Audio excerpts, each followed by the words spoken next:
ଆଜି ଆଉ ଗୋଟେ ଭିଡ଼ିଓ ଆପଣ ସମସ୍ତଙ୍କ ସହିତ ତ ବର୍ତ୍ତମାନ ଆପଣ ଦେଖୁଥିବେ ଆମର କଢ଼େଇ ବସି ଚିଙ୍ଗୁଡ଼ି ଭଜା। ତ ଆପଣଙ୍କୁ ଚିଙ୍ଗୁଡ଼ି ଭଜା ଖାଇବା କେମିତି ଭଲ ଲାଗେ ମୋତେ ନିଶ୍ଚୟ କହିବେ। ତ ବର୍ତ୍ତମାନ ତ ବସିଛି ତା କିଛି ସମୟ ପରେ ଗୋଳା ଘଣ୍ଟା ହେବ। ଆଉ ତ ବର୍ତ୍ତମାନ ଏଇ ଦେଖନ୍ତୁ ଗୋଳା ଘଣ୍ଟା ତାପରେ ଆମର ହେବ ଇଏ ତରକାରୀ ହେବ ଆଉ ଖରା ଦିନ ବୋଲେ ଏଠି ଏଇ ଲାଗିଛି ଆମ ଜାଗାରେ ଲୋକ ଅଛି ହେଲା କି ବାସ୍। ତ ଆଉ ଟିକେ ପରେ ଦେଖା କିଛି ସମୟ ପରେ ଆଉ ହକେ ଆଉ କିଛି ସମୟ ପରେ ଆମ ଭିଡ଼ିଓକୁ ସ୍ୱାଗତ। ତ ବର୍ତ୍ତମାନ ରାସ୍ତା କରରେ ଅଛି ପ୍ରାୟ 3ଟା 40-42 ହେବ। ଆଉ ତ ବର୍ତ୍ତମାନ ଏଠି ମାନେ ଲୋକମାନେ ଦେଖା ଦର୍ଶନ ନାହାନ୍ତି ଆମ ଘର ପାଖରେ ହେଲା କି ପୁରା ସୁନସାନ ଏରିଆ ପୁରା ଫାଙ୍କା ଅଛି। ଆଉ ହାୱା ଚାଲିଛି କିନ୍ତୁ ବହୁତ ଜୋର ଗରମ ହାୱା।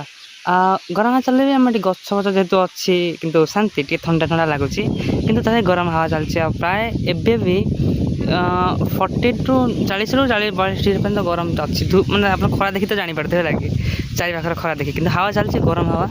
ଆଉ ବରଛ ଗଛ ବି ଆମ ଘର ପାଖରେ ଅଛି ଆପଣ ଦେଖୁଛନ୍ତି ଆଉ ମୁଁ କ'ଣ କହିବି ଆଉ ତେଣୁ କିଛି ଅନ୍ୟ ଗଛ ଲଗାଇ ଦେଖିଥିବେ ଆମେ ଯେମିତି ରାସ୍ତା କରରେ ମାନେ କରରେ ଅଛି ଆମର ଯେଉଁ ମୁଦି କରରେ ରାସ୍ତା କରେ ଆମର ଅଛି ଯେଉଁ ଟ୍ରି ଗାର୍ଡ଼ସ୍ ଲଗା ହେଇଛି ଯେଉଁ ଗଛମାନଙ୍କର ସୁରକ୍ଷା ଦେବାକୁ ଠିକ୍ ଅଛି କି ହେଲା କି। ତ ଗଛ ଯେଉଁ ଉଠିବ ଆଉ ଗଛ ତାହେଲେ ଉଠିନି ଅଳ୍ପ ଅଳ୍ପ ଉଠିଛି ବଡ଼ ହେଇଗଲେ ଇଏ କରିବ ଆଉ ଠିକ୍ ଅଛି କି। ଆଉ ତ ହାୱା ସାଉଣ୍ଡ ଆପଣ ଶୁଣିପାରୁଥିବେ ଲାଗେ ଠିକ୍ ଅଛି। ଆଉ ଏବେ କିଛି ଆମର ସିନ୍ ଅଛି ପାଖରେ ଆଉ କିଛି ସମୟ ପରେ ଦେଖା ହେବା। ଓକେ ବାଏ ରହିଲି ସେ ବିଦାୟ ନୁହଁ ଆଉ ଟିକେ ପରେ ସ୍ୱାଗତ ଦେଖା ହେବା ଏଇଟା